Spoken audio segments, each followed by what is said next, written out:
kita langsung dulu kepada akademisi kita kembali, Bu Fat, dan siap-siap Bu Sari ya.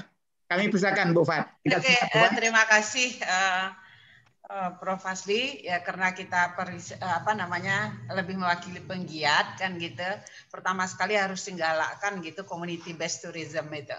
Jadi turis berbasis masyarakat itu tidak hanya wacana ya, tapi betul-betul diterapkan. Kapan perlu juga dibuat secara jelas SOP-nya oleh yang berwenang itu ya. Kemudian yang kedua itu moto Basamo Mangko Manjadi itu hanya jangan sekedar wacana saja.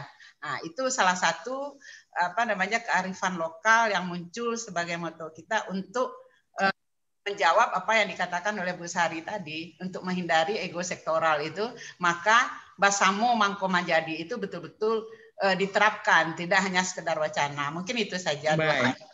Basamo Mangko Manjadi ya Bu Fat ya.